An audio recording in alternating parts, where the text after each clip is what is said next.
வணக்கம் மக்களே, welcome to ஏக்யூப் academy. So எல்லாருமே கிராஜுவேட் சிபிடி 2க்கு வெறித்தனமாக படிச்சுட்டு இருப்பீங்க. ஸோ இது ஒரு சின்ன video about the last minute tips.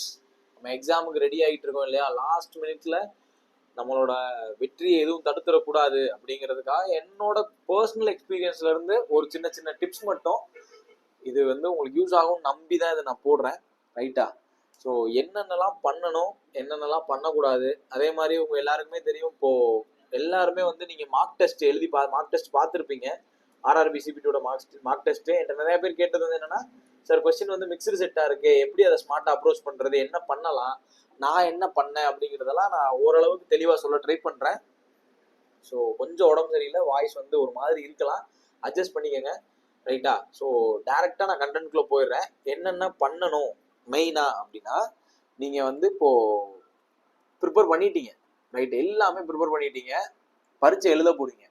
நம்ம என்ன ப்ரிப்பேர் பண்ணோம், என்ன புக்கு படித்தோம், எவ்வளோ நாள் படித்தோம், இது எதுவுமே இங்கே மேட்ரு கிடையாது. அந்த 1.5 hours நீங்கள் என்ன பெர்ஃபார்ம் பண்ணீங்களோ அதுதான் உங்களோட ரிசல்ட்.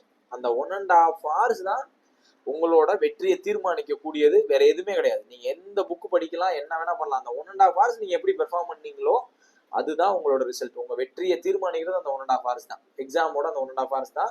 ஸோ அந்த 1.5 hours எவ்வளவு எஃபெக்டிவா முடியுமோ அவ்வளவு எஃபெக்டிவா நம்ம யூட்டிலைஸ் பண்ணணும். அதுதான் நம்மளோட லைஃப்னு நினைச்சு பண்ணணும். ஓகேவா? ஸோ ஃபர்ஸ்ட் பேசிக்கா இப்போ எல்லாருமே ஹால் டிக்கெட் டவுன்லோட் பண்ணியிருப்பீங்க. நான் எக்ஸாம் போறதுக்கு முன்னாடியான சில விஷயங்களை சொல்லிடுறேன். ஹால் டிக்கெட் டவுன்லோட் பண்ணியிருப்பீங்க, சென்டர் பார்த்துருப்பீங்க, போகிறதுக்கான பிளான் எல்லாத்தையுமே தீர்மானிச்சிருப்பீங்க. ரைட்டா? மேக்ஸிமம் எல்லாருக்குமே ஷிஃப்ட் 2 போட்டிருக்கிறதா நான் கேள்விப்பட்டேன். எனக்கு தெரியல, நான் பார்த்த most of the hall ticket shift 2 தான் இருந்துச்சு நான் பேசின வரைக்கும்.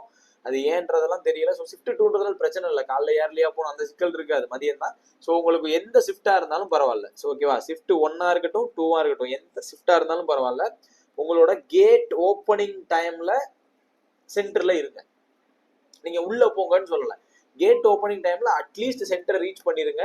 நமக்கு தான் இப்போ ஒருவேளை 7:30க்கு கேட் ஓப்பன், 8:30க்கு கேட் க்ளோஸ் அப்படின்னா நீங்க 8:30 வரைக்கும் வெயிட் பண்ணக்கூடாது. ஸோ முடிஞ்ச அளவு சீக்கிரமா சென்டரை ரீச் பண்ணிருங்க, அது ரொம்ப சேஃப். அதே மாதிரி நீங்க போயிருக்கிறது உங்களுக்கான எக்ஸாம் சென்டர் தானா அப்படிங்கிறத நல்லா கன்ஃபார்ம் பண்ணிக்கோங்க. அங்க அந்த இப்போ வேற ஊர்ல போட்டிருக்காங்கன்னா அந்த ஊர்ல உங்க ஃப்ரெண்ட்ஸோ அல்லது ஃபேமிலிஸோ யாராவது இருந்தாங்கன்னா அவங்கள்ட்ட கேட்டுட்டு தெளிவா போங்க. ஏன் அப்படின்னா, ரீசெண்டாக நான் முன்னாடியே உங்கள்ட்ட சொல்லியிருந்தேன், நான் சிபிடி 1க்கு இன்விஜிலேஷன் ரயில்வே சைட்லேருந்து இன்விஜிலேஷன் போயிருக்கும் போது சென்டர் மாற்றி வந்த ஆட்கள் நிறைய பேர் இருந்தாங்க. அவங்களுக்கு எந்த சென்டர்னே தெரியல. இப்போ உதாரணத்துக்கு ஐடிசி ஜோன் அப்படின்னு இருக்கும் இல்லையா, டிசிஎஸ் ஜோன் அப்படின்னு இருக்கும், வெறுமனையா இருக்குன்னா ஒவ்வொரு காலேஜோட பேர் இதுக்கு அடுத்து தான் வரும். நீங்க அதை பார்த்து கன்ஃபியூஸ் ஆகக்கூடாது. எங்க இருக்கு, நீங்க தங்கி இருக்கிறது எவ்வளவு டிஸ்டன்ஸ், எப்படி போகலாம், பஸ் என்ன, ஆட்டோ என்ன, லோக்கல் ட்ரெயின் என்னன்றதை தெளிவா தெரிஞ்சுக்கிட்டு அதுக்கேற்ற மாதிரி பிளான் பண்ணிக்கோங்க. முடிஞ்ச அளவு இயர்லியா சென்டரை ரீச் பண்ணிருங்க. ஆல்ரெடி நீங்க சிபிடி 1 எழுதிட்டீங்க, இருந்தாலும் நான் சொல்றேன், உங்களோட ஹால் டிக்கெட் மஸ்ட், கூட ஆதார் கார்டு மஸ்ட், ஆதார் வச்சுக்கோங்க, plus any one other ID proof, any one other ID. ரைட்டா? ஆதார்ல எல்லாமே தெளிவா இருக்குன்னா ஆதாரே போதும், வேற எதுவும் தேவையில்லை. இருந்தாலும் ஏதாவது ஒரு ஐடி ப்ரூஃப், பேன் கார்டோ, ஓட்டர் ஐடியோ அல்லது பாஸ்போர்ட்டோ அல்லது 10th மார்க் ஷீட்டோ ஏதோ ஒன்று கையில வச்சுக்கோங்க. டிரைவிங் லைசன்ஸோ ஒரிஜினல், எல்லாமே இன் ஒரிஜினல். ஓகே? எதையுமே ஜெராக்ஸோ எதுவுமே எடுத்து போயிடாதீங்க, எல்லாமே ஒரிஜினலா இருக்கணும். ரைட்டா? அது போக ஒரு போட்டோகிராஃப் தான் அங்க தேவை, ஒரே ஒரு passport size photo, recent passport size photo வச்சுக்கோங்க. சேஃப்டிக்கு இன்னொன்று வேணா கையில வச்சுக்கோங்க, வேற எதுவுமே தேவையில்லை. ஹால் டிக்கெட், ஆதார் கார்டு, ஒரே ஒரு போட்டோ மட்டும் தான் நீங்க உள்ள எடுத்துட்டு போகணும், வேற எதுவுமே எடுத்துட்டு போக கூடாது. ஓகேவா? ஸ்ட்ரிக்ட் ரூல்ஸா தான் ஃபாலோ பண்ணிட்டு இருக்காங்க. ஸோ நீங்க யூஸ் பண்ற மோதிரமோ அந்த செயின்ஸோ எதுவுமே யூஸ் பண்ணாதீங்க. கொலுசு மெட்டியில இருந்து எதுவுமே யூஸ் பண்ணாதீங்க. மேக்ஸிமம் வீட்லயே கழட்டி வச்சுட்டு போயிருங்க. இல்ல அப்பா அம்மா இருந்தாங்கன்னா கொடுத்துட்டு போங்க, எம்டி ஹேண்டோட போங்க, எதையும் வச்சுக்காதீங்க. ஏன்னா இதெல்லாம் தேவையில்லாத டென்ஷன். நீங்க அங்க மோதிரத்தை போட்டு பண்ணி கழட்டும்பா, பெல்ட்டை கழட்டும்பா, செருப்பை கழட்டும்பா, கசகசன்னு ஆகும். ரைட்டா? எதுவுமே இல்லாம ஓப்பனா போங்க. அதுதான் உங்களை தேவையில்லாம ஃப்ரஸ்ட்ரேட் ஆக்காம இருக்கும். அதே மாதிரி எந்த விஷயத்துக்கும் ஃப்ரஸ்ட்ரேட் ஆகாதீங்க. இப்போ ஒருவேளை உங்கள்கிட்ட வளையல கழட்டுனா கழட்டி கொடுத்துருங்க. நீங்க அந்த இடத்துல எதுக்கு நீங்க கரெக்டா சொல்றீங்க, எதுக்கு பண்ண, அதெல்லாம் கேட்காதீங்க, கழட்டி கொடுத்துருங்க. அதனால எதுவுமே நமக்கு எக்ஸாம் தான் முக்கியம், எக்ஸாம் எழுதுறது தான் முக்கியம். எந்த இடத்துலயும் ஃப்ரஸ்ட்ரேட் ஆகாதீங்க. அங்க என்ன ரூல் சொல்றாங்களோ அந்த ரூல் அப்படியே ஃபாலோ பண்ணுங்க. யாரோடையும் டிபேட் பண்ணாதீங்க, அதெல்லாம் தேவையில்லாதது. ஓகேவா? அவங்க என்ன வேணா பண்ணட்டும், அது ரூல்னு சொல்லிட்டாங்கன்னா அந்த ரூலை நீங்க ஃபாலோ பண்ணுங்க, அவ்வளவுதான். ரைட்? அதை மறுத்து கேள்வி கேட்கறது அதெல்லாம் பண்ணாதீங்க. தேவையில்லாம நம்மளதான் டென்ஷன் ஆகும், எக்ஸாமும் பாதிக்கும். ஓகேவா? அதே மாதிரி ரொம்ப முக்கியமானது, சாப்பிட்டுட்டு போயிருங்க. ஏதாவது லைட்டா மைல்டா ஏதாவது சாப்பிட்டுருங்க, ஈஸியா டைஜஸ்ட் ஆகிற மாதிரி சாப்பிட்டுட்டு போங்க, சாப்பிடாம போகாதீங்க. ரைட்டா? ஏன்னா உங்களோட பிசிக்கலா நீங்க ஃபிட்டா இருந்தாதான் மென்டலா வேலை செய்ய முடியும். ரைட்டா? மென்டலானா மென்டல் பீஸோட வேலை செய்ய முடியும். பிசிக்கலாவே நீங்க ஃபிட்டா இல்லைன்னா உங்களோட மூளை சரியா ரெஸ்பாண்ட் பண்ணாது. ஏன்னா மூளைக்கு எல்லா வேலையும் இருக்குல்ல, பரிச்சை எழுதுறது மட்டும்தான் வேலை கிடையாது. ரைட்டா? அது உடம்பையும் கவனிக்கும்ல. உங்களுக்கு பரிச்சை ஹெல்ப் பண்ணிட்டு இருக்கும்போது உடம்பையும் பார்த்துட்டு இருக்கும். அது எல்லா டியூட்டியும் இருக்கு. அது சப்போர்ட் பண்ற மாதிரி லைட்டா சாப்பிட்டு போங்க, ஹெவியா சாப்பிட்டு போயிடாதீங்க, அதுவும் நல்லது இல்லை. ஸோ ஹெல்த் ரொம்ப ரொம்ப முக்கியம். ஓவரா பதட்டப்படாம ஃப்ரஸ்ட்ரேட் ஆகாம பண்ணுங்க.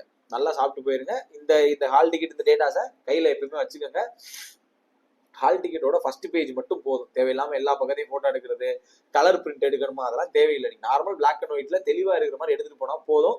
ஆதார் கார்டு ஒரு போட்டோகிராஃப் கையில வச்சுக்கோங்க. ஆதார் மஸ்ட் மறந்துடாதீங்க. ரைட்டா? ஏதாவது நேம் தப்பா இருந்தாலோ டேட் ஆஃப் பர்த் தப்பா இருந்தாலோ அதுக்கு சப்போர்ட்டிவ் டாக்குமெண்டா ஏதாவது ஒண்ணா வச்சுக்கோங்க. கண்டிப்பா கேட்பாங்க. ஓகேவா? இது எல்லாம் நீங்க எக்ஸாமுக்கு போறதுக்கு ரைட்டா ரீச் ஆயிருவீங்க, எல்லாம் ரெடியா இருப்பீங்க. ரைட்? இப்போ எக்ஸாம் எழுதிட்டு இருக்கும் போது என்ன பண்ணலாம், நான் என்ன பண்ணேன் அப்படிங்கிற கண்டென்ட்டுக்குள்ள வருவோம். ரைட்டா? இப்போ உங்களோட கொஸ்டின் பேப்பர் வந்து மிக்சடு தான். நிறைய பேர் என்ன சொல்றாங்கன்னா, ஃபர்ஸ்ட் ஆப்டி அட்டன் பண்ணுங்க, அடுத்து ரீசனிங் அட்டன் பண்ணுங்க, அதாவது ஆர்டர் அட்டன் பண்ணுங்க, அடுத்து வந்து ஜெனரல் ஸ்டடிஸ் அட்டன் பண்ணுங்க, அல்லது வந்து ஃபர்ஸ்ட் ஜிஎஸ் அட்டன் பண்ணுங்க, அடுத்து ரீசனிங் அடுத்து அப்படி இப்படி மாத்தி மாத்தி சொல்றாங்க. நீங்க அங்க போய் தேடலாம் கூடாது. உங்க எல்லாருக்குமே தெரியும் 120 கொஸ்டின்ஸ் 1.5 hours. ரைட்? உங்க எல்லாருக்குமே தெரியும். ரைட்டா? எல்லாமே மிக்சடா தான் வரப்போகுது. என்ன ஆர்டர்ல இருக்கோ அந்த ஆர்டர்ல அட்டன் பண்ணுங்க. 1 to 120 இந்த ஆர்டர்ல அட்டன் பண்ணுங்க. மொதல் கொஸ்டின் என்ன அது அப்படியே அட்டன் பண்ணுங்க. அது ஆப்டியா இருக்கலாம், ரீசனிங்கா இருக்கலாம், ஜெனரல் ஸ்டடிஸா இருக்கலாம், அது பிரச்சனை இல்லை. ரைட்டா? 1 2 3 அட்டன் பண்ணிக்கிட்டே போங்க. உங்களுக்கு என்ன ஆன்சர் வருதோ அதை அப்படியே போட்டே போங்க. தெரியலையா ஸ்கிப் பண்ணுங்க. ரைட்? இதுல வந்து ஃபர்ஸ்ட் நான் ஆப்டியை மட்டும் தேடுவேன் அப்படின்னு ஆப்டியை தேடி தேடி போடுறது வந்து தேவையில்லாத டைம் வேஸ்ட் ப்ராசஸ். நான் மோஸ்ட்லி அதை ரெக்கமெண்ட் பண்ண மாட்டேன். ஒருவேளை நீங்க அப்படி ப்ராக்டிஸ் பண்ணிருக்கீங்க, உங்களோட ஆரம்ப கட்ட ப்ராக்டிஸ்ல இருந்து இப்போ வரைக்குமான ப்ராக்டிஸே அப்படிதான் அப்படின்னா நீங்க பண்ணுங்க. இல்ல அப்படின்னா அதை பண்ணாதீங்க. மேக்சிமம் ஆர்டரா அப்படியே 120 வரைக்கும் போயிருங்க. ஓகேவா? இதுல என்ன பண்ணணும் அப்படின்னா, இப்ப நமக்கு வந்து 2 கிரைட்டீரியாவை மட்டும் பிரிக்கிறேன். ஒன்னு வந்து எனக்கு தெரிஞ்ச டாபிக், இன்னொன்னு எனக்கு சுத்தமா ஐடியாவே இல்லாத டாபிக். கண்டிப்பா இது ரெண்டுல இருந்துமே கொஸ்டின் இருக்கும். ரைட்டா? Known unknown. இப்ப இப்ப மெயினா உங்களுக்கு அந்த கொஸ்டினை பத்தி ஐடியாவே இல்லை, கம்ப்ளீட்லி யூ ஆர் பிளைண்ட் அப்படின்னா, ரைட், அந்த கேள்வியை பத்தி எனக்கு ஐடியாவே கிடையாதுன்னா டைரக்டா அந்த கொஸ்டினை நீங்க ஸ்கிப் தான் பண்ண போறீங்க. ரைட்? இப்போ உதாரணத்துக்கு நான் வந்து ஜாமெட்ரி படிக்கவே இல்லை, எனக்கு பேசிக் கூட தெரியாது, ஜாமெட்ரி என்னால் அப்ரோச்சே பண்ண முடியாதுன்னு தெரிஞ்சிருச்சுன்னா அந்த கொஸ்டின் ஜாமெட்ரின்னு சொல்லும் போது அதை டைரக்டா நான் ஸ்கிப் தான் பண்ணுவேன். ஸ்கிப் பண்ணா என்னோட கொஸ்டின்ல அது ரெட் கலர்ல மார்க் ஆயிருக்கும். ரெட் கலர்ல மார்க் ஆயிருந்தா அந்த கொஸ்டினை நான் ரீவிசிட் பண்ணவே அவசியம் இல்லைன்னு அர்த்தம். அதாவது இந்த ரெட்டுக்கு என்ன அர்த்தம்னா டேஞ்சர்னு அர்த்தம். அது எனக்கு தேவையில்லாததுன்னு அர்த்தம். அவ்வளவுதான். ரைட்? நான் டைரக்டா ஸ்கிப் பண்ணுவேன். ஒருவேளை எனக்கு அக்யூரேட் தெரியும், 100% தெரியும்னா இட் இஸ் இன் கிரீன். 100% தெரியும்னா ரைட். இப்ப இது ரெண்டுக்கும் நடுவுல ஒருத்தர் இருப்பான், நமக்கு நமக்கு தெரிஞ்ச டாபிக்கா இருக்கும், பட் டைம் கன்சியூமிங்கா இருக்கும். அவனை மட்டும் தான் நீங்க என்ன பண்ணணும்னா மார்க் ஃபார் ரிவ்யூன்னு ஒருத்தர் இருப்பான். ரைட்டா? தெரியும் இல்லையா? மார்க் ஃபார் ரிவ்யூன்னு ஒருத்தர் இருப்பான். அவனை கொடுங்க. அவனை கொடுத்தீங்கன்னா பர்பிள் கலர்ல மாறுவானா, ஏதோ ஒரு கலர்ல மாறுவான். ரெட்டாவும் இருக்க மாட்டான், கிரீனாவும் இருக்க மாட்டான், வேற ஒரு கலர்ல இருப்பான். அவனை நீங்க கண்டிப்பா ரீவிசிட் பண்ணணும். ரைட்? இங்க ரொம்ப முக்கியமானது என்னன்னா, உங்களால 100% நீங்க ஆன்சர் போட்டீங்க, கிரீன்ல இருந்தாலும் சரி கம்ப்ளீட் லெட்டர் இருந்தாலும் சரி, அதை நீங்க ரீவிசிட் பண்ண வேண்டிய அவசியம் இல்லைன்னு அர்த்தம். நான் அப்படிதான் ப்ராக்டிஸே பண்ணிருப்பேன். நான் ரீவிசிட் பண்ண மாட்டேன். கிரீன்ல இருந்தாலும் பார்க்க மாட்டேன், ரெட்ல இருந்தாலும் பார்க்க மாட்டேன். நான் பர்பிள்ல இருந்தா மட்டும் ரீவிசிட் பண்ணுவேன். அதுக்காக எல்லாத்தையும் நான் பர்பிள்லையும் போட மாட்டேன். அதுவும் இருக்குங்க. ரைட்? இப்ப மெயினா உங்களை ஒரு கொஸ்டின் இருக்கு, மேக்ஸிமம் இப்போ ஒரு ஆப்டிடியூட் நீங்க சால்வ் பண்றீங்கன்னா மேக்ஸிமமா நீங்க 2 minutes அதில் ஸ்பெண்ட் பண்ணுங்க. அதாவது ஃபர்ஸ்ட் ரன்ல. ரைட்? இப்போ ஃபர்ஸ்ட் ரன் அப்படின்னா 1 to 120 ஃபர்ஸ்ட் ரன் நீங்க போறீங்களா, அதாவது 1ல இருந்து பார்த்துட்டே போறீங்களா, மேக்ஸிமமா ஆப்டியா இருந்தாலும் சரி ரீசனிங்கா இருந்தாலும் சரி நீங்க 2 minutes ஸ்பெண்ட் பண்ணுங்க. இல்ல இன்னும் ஒரு ஸ்டெப் போனா நான் ஆன்சர் எடுத்துருவேன்னா எக்ஸ்ட்ரா ஒரு ஒரு 30 seconds நீங்க வந்து எடுத்துக்கங்க. இல்ல இதை தாண்டி போகுது அப்படின்னா அதை ஸ்கிப் பண்ணிருங்க. இதுக்கு மேல ஒரு கொஸ்டின்ல உட்காராதீங்க. நான் மேக்ஸிமமே சொல்றேன், இவ்வளவுதான் ஸ்பெண்டே பண்ணணும். ரைட்டா? இதுவே நான் அதிகமா சொல்றேன், ரொம்ப டஃப்பான சம்மா இருக்கு அல்லது ரொம்ப லென்த்தியான ப்ரொசீஜரா போகுது. இப்போ ரீசனிங்லாம் ஒரு பசில் கொடுத்துருப்பாங்க, சீட்டிங் அரேஞ்ச்மெண்ட்டோ ஏதோ ஒன்று கொடுத்துட்டாங்க, அது கொஞ்சம் இழுக்குது அப்படின்னா நீங்க இது வரைக்கும் போகலாம். இதுக்கு மேல கிடைக்கலன்னா ஸ்கிப் பண்ணிடுறது பெட்ரு. போட்டு தொல்லை பண்ணக்கூடாது. ரைட்டா? இந்த ஆர்டர்ல சால்வ் பண்ணிட்டே போனோம். கிரீனு பர்பிள் ரெட்டு, ரெட்டையும் கிரீனே நான் திரும்ப பார்க்க போறது இல்லை, பர்பிளை மட்டும் தான் பார்க்க போறேன். அதனால கவனமா மார்க் ஃபார் ரிவ்யூ கொடுங்க. ஓகே? அதே மாதிரி எப்பயுமே கொடுக்கும் போது சேவ் அண்ட் நெக்ஸ்ட் கொடுங்க. டைரக்டா கொஸ்டின் இந்த பக்கம் கொஸ்டின் பாக்ஸ் இருக்கும்ல உங்களோட மார்க்ல, அதுல போய் இப்போ 1 வந்து ஆன்சர் பண்ணிட்டு இங்க போய் 2 சூஸ் பண்ணாதீங்க. இங்க 1 ஆன்சர் பண்ணிட்டீங்கன்னா கீழே சேவ் அண்ட் நெக்ஸ்ட் இருக்கும், அதை கொடுத்துட்டு அடுத்த கொஸ்டின் போங்க. சேவ் அண்ட் நெக்ஸ்ட் கொடுக்கலன்னா சேவ் ஆகாது. ஓகேவா? ரைட்? இப்போ இந்த ஆர்டர்லாம் சால்வ் பண்ணிட்டேன்னா இப்போ நான் 1ல இருந்து 120 வரைக்கும் போயிட்டு திரும்ப செகண்ட் ரன் போகணும். நான் மினிமம் என்னோட கொஸ்டின் பேப்பரை 2 தடவை கம்ப்ளீட்டா பண்ணிருக்கணும். மினிமமே நான் முன்னாடியே உங்கள்கிட்ட சொல்லியிருப்பேன், மினிமம் நீங்க 2 ரன் போகணும். ரைட்டா? அந்த 2 ரன் போகும்போது மறுபடியும் 1 to 120 போனாலும் சரிதான். இல்ல நான் வந்து ஜஸ்ட் நான் மார்க் பர்பிள் மட்டும் பாத்துக்கிறேன் அப்படின்னாலும் சரிதான். ரைட்டா? நான் வந்து லெவல் 5க்கு CBT 2 எழுதும் போது நான் 2 ரன் கம்ப்ளீட்டா போய் எனக்கு ஒரு 4 to 5 minutes வந்து மீதி இருந்துச்சு. நான் சும்மாவே உட்காந்துருந்தேன். ரைட்? நான் வந்து 96 அட்டன் பண்ணியிருந்தேன். உங்க முன்னாடி சொன்ன 96 அட்டன் பண்ணியிருந்தேன்.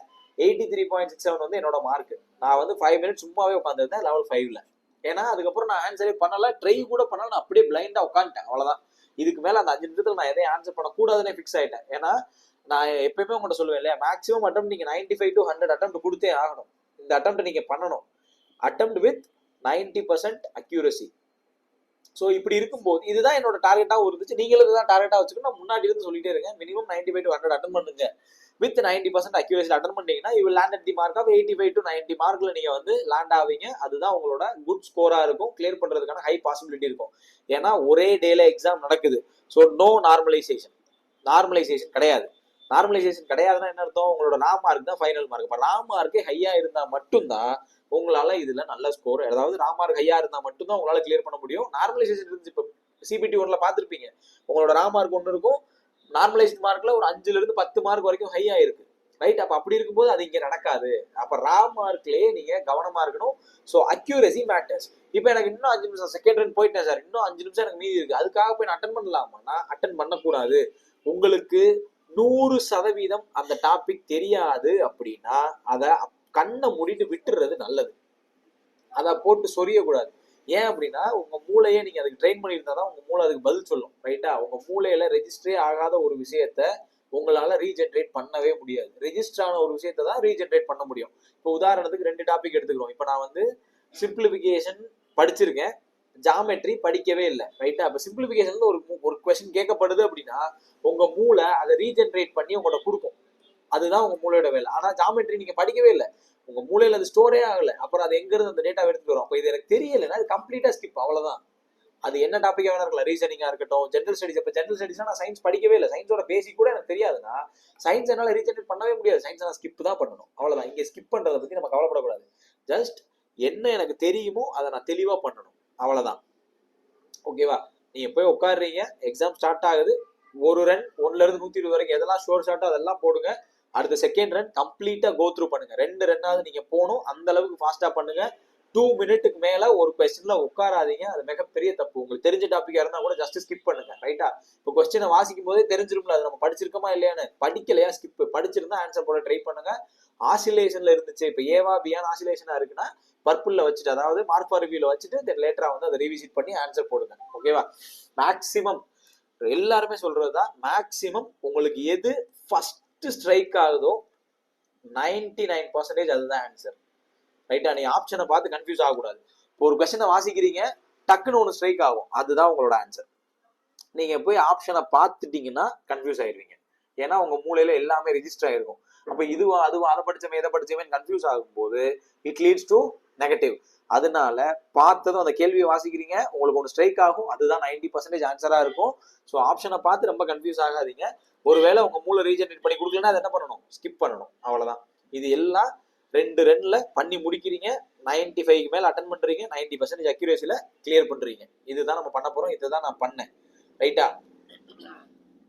நான் இதுல பெரிய தப்பா நான் என்ன யோசிச்சேன் அப்படின்னா, லெவல் 5 எழுதுறதுக்கு முந்தின நாள் நைட்டு நான் சுத்தமா தூங்கவே இல்லை. அதுக்கு நிறைய காரணங்கள் உண்டு. ஒன்று வந்து ஃப்ரெண்டோட ரூம்ல தான் தங்கியிருந்தோம். சுத்தமா அங்கே ஃபேன் இல்லை, கொசுக்கடி, எல்லா பிரச்சனையும் இருந்துச்சு, தூக்கமே வரல. ஆனா நீங்க அப்படி இருந்துடாதீங்க. முடிஞ்ச அளவு நல்ல சவுண்ட் ஸ்லீப் உங்களுக்கு தேவை. அது இருந்தாதான் உங்க மூளை வந்து ப்ராப்பரா வேலை செய்யும். உங்க சரியான ஸ்லீப் இல்லைன்னா மூளை வேலை செய்யாது. அதனால நல்லா தூங்குங்க, நல்லா ரெஸ்ட் எடுத்துட்டு போங்க. ரைட்டா? இப்ப இன்னைக்கு இந்த வீடியோ நீங்க பாக்குறது சாட்டர்டே அப்படின்னா சண்டே மண்டே, சண்டே வந்து ஒரு நாள் தான் கேப் இடையில, மண்டே உங்களுக்கு எக்ஸாம். ஸோ எதையுமே எக்ஸ்ட்ரா படிக்காதீங்க. எக்ஸ்ட்ரா படிப்பு வேணாம். மேக்சிமம் டெஸ்ட் போடாதீங்க, டெஸ்ட்டும் வேணாம். போதும், அவ்வளவுதான். இன்னைக்கு நீங்க இப்ப வரைக்கும் இந்த வீடியோ பாக்குற வரைக்கும் என்ன போட்டீங்களோ அப்படின்னு பாட்டிக்கங்க. எந்த டெஸ்ட்டும் போடாதீங்க, எந்த நியூ மெட்டீரியல்ஸும் படிக்காதீங்க. ஆல்ரெடி உங்கள்கிட்ட என்ன சோர்ஸ் நீங்க ரீட் பண்ணிருக்கீங்களோ, என்ன மெட்டீரியல் படிச்சிருக்கீங்களோ அதை மட்டும் பார்த்துட்டு போங்க. ஓகேவா? ஃபார்முலாஸ் ஏதாவது இருந்துச்சுன்னா ரிவைஸ் பண்ணுங்க. கான்செப்ட் ஏதாவது ஆல்ரெடி படிச்ச கான்செப்ட் ஏதாவது பார்க்கணும்னா பாருங்க. இப்போ திடீர்னு வந்து இந்த டயத்துல ஒரு குரூப் கிளம்புவாங்க, must read PDF for last minute ரிவிஷனே ஒரு பிடிஎஃப் போடுவாங்க. ரைட், அந்த பிடிஎஃப்ல நம்ம படிச்சது எதுவுமே இருக்காது. நான் நிறைய பார்த்துருக்கேன். லாஸ்ட் மினிட் ரிவிஷன் ஒரு பிடிஎஃப் வரும். இதை பார்த்தீங்கன்னா இதுல நம்ம படிச்சது எதுவுமே இருக்காது. அது இன்னும் நம்மளை கன்ஃபியூஸ் பண்ணி விட்டுரும். ஐயோ இதை படிச்சுட்டு போகணுமா, இதை படிச்சுட்டு போகணுமா, அதெல்லாம் எதுவும் பண்ணாதீங்க. நீங்க என்ன படிச்சிருக்கீங்களோ அதுதான் பரீட்சைக்கு வரும், நம்பி படிங்க. தட்ஸ் இட், அவ்வளவுதான். போய் பரீட்சை எழுத போறோம், டெஸ்ட் போட்டு பார்க்காதீங்க, புது மெட்டீரியல் எதையும் படிக்காதீங்க, புதுசா எந்த கண்டென்ட்டும் தெரிஞ்சுக்காதீங்க. ஆல்ரெடி என்ன படிச்சிருக்கீங்களோ அதை அப்படியே ரிவைஸ் பண்ணிட்டு போங்க. எனஃப். ஓகேவா? அதுவே எனஃப். அதே மாதிரி பரீட்சை வர்ற வரைக்கும் படிக்க கூடாது. அங்க சென்டர் போயிட்டீங்கன்னா நீங்க படிக்கவே கூடாது. சென்டர் போறதுக்கு முன்னாடி வரைக்கும் படிங்க. சென்டர் போய் ஃப்ரீயா இருங்க, உங்களை ரிலாக்ஸ் பண்ணிக்கங்க, ஃப்ரீயா இருங்க. அதே மாதிரி அடுத்த படிக்கிறத பார்த்து இவன் என்னமோ புது புக் படிக்கிறானே, அவன் என்னமோ படிச்சுட்டு இருக்கானே, இந்த ஹிந்திக்காரன் எதை எழுதிக்கிட்டு இருக்கானே, இதெல்லாம் பார்க்க கூடாது. அவன் என்னமோ பட்டு போறேன். நீங்க ரிலாக்ஸா ஃப்ரீயா இருங்க, அவ்வளவுதான். ரைட். ஒருவேளை எக்ஸாம் நடந்துட்டு இருக்கும் போது உங்க கம்ப்யூட்டரோ உங்களோட கீபோர்டோ அல்லது உங்களோட ஏதோ ஒரு எக்யூப்மெண்ட் உங்களுக்கு ப்ராப்ளமேட்டிக்கா இருக்கு. இப்போ கம்ப்யூட்டர் டக்குன்னு ஷட் டவுன் ஆயிருச்சு, அல்லது கீபோர்டு வேலை செய்யல, அல்லது மவுஸ் வேலை செய்யலைன்னா டக்குன்னு அங்க இருக்கிற இன்விஜிலேட்டர்கிட்ட உங்களோட கம்ப்ளைண்ட்டை சொல்லிருங்க. அதே மாதிரி ஒருவேளை கம்ப்யூட்டர் வந்து ஷட் டவுன் ஆகிட்டா எந்த பதட்டமும் அடையாதீங்க. எந்திரிச்சு ஷட் டவுன் ஆயிருச்சுன்னு சொல்லிருங்க. நீங்க எந்த மினிட்ல எக்ஸாம் உங்களுக்கு ஷட் டவுன் ஆச்சோ அந்த மினிட்ல இருந்து எக்ஸாம் கண்டினியூ ஆகும் அன்டில் தி எண்ட். உங்களை நீங்க பரீட்சையை கம்ப்ளீட் பண்ணாம உங்க சென்டர்ல இருக்கிற யாரையுமே வெளியே விட மாட்டாங்க. ஓகேவா? அதனால எந்த பிரச்சனையும் இல்லை, பதட்டம் மட்டும் ஆகாதீங்க. டக்குன்னு ஷட் டவுன் ஆனது பதட்டப்படக்கூடாது. சிஸ்டம் ஷட் டவுன் ஆயிடுச்சு, மாத்தி கொடுங்கன்னா மாத்தி கொடுக்க போறாங்க, நீங்க உங்க பரீட்சை முடிகிற வரைக்கும் எழுதிட்டு தான் போவீங்க. அதனால எந்த பதட்டமும் வேணாம். அக்சசரி சரியா வேலை செய்யணும். இப்போ மவுஸ் வேலை செய்யல, கீபோர்டு வேலை செய்யலன்னா எந்திரிச்சு சொல்லுங்க, மாத்தி கொடுக்க சொல்லுங்க, கண்டிப்பா மாத்தி கொடுப்பாங்க. ஓகேவா? இதெல்லாம் எதுவுமே சொல்லாம இருந்தீங்கன்னா தான் சிக்கல். அதே மாதிரி சுத்தி நடக்கிற எதையுமே கண்டுக்க கூடாது. Focus is only on screen, அவ்வளவுதான். உங்களோட கம்ப்யூட்டர் ஸ்கிரீன், உங்க கம்ப்யூட்டர் ஸ்கிரீனை கண்ணு பார்க்கணும், பேனா எழுதணும், ஆன்சரை மவுஸ் கிளிக் பண்ணணும், இவ்வளவுதான். வேற பக்கத்துல இருக்கிறவன், பின்னாடி இருக்கிறவன், முன்னாடி இருக்கிறவன், இன்விஜிலேட்டர் எவனையும் பார்க்காதீங்க. உங்களோட ஃபோக்கஸ் அங்க மட்டும்தான் இருக்கணும். எந்த இடத்துலயும் ஃபோக்கஸை லாஸ் பண்ணாதீங்க. ரைட்டா? மைண்ட் டைவர்ட் ஆச்சு அப்படின்னா யூ வில் கெட் லாஸ்ட். ஓகேவா? அதை பண்ணக்கூடாது. மைண்டை டைவர்ட்டே ஆக்க விடாதீங்க. ஃபோக்கஸ்டா இருங்க. எந்த எக்ஸ்டர்னல் தாட்டும் உங்களுக்குள்ள வரக்கூடாது. ஒன்லி எக்ஸாம் மட்டும்தான். ரைட்டா? அந்த எக்ஸாம் முடிச்சதுக்கு அப்புறம் ஜாலியா என்ஜாய் பண்ணுங்க. எக்ஸாம் பத்தி கவலையப்படாதீங்க அடுத்து. ரைட்?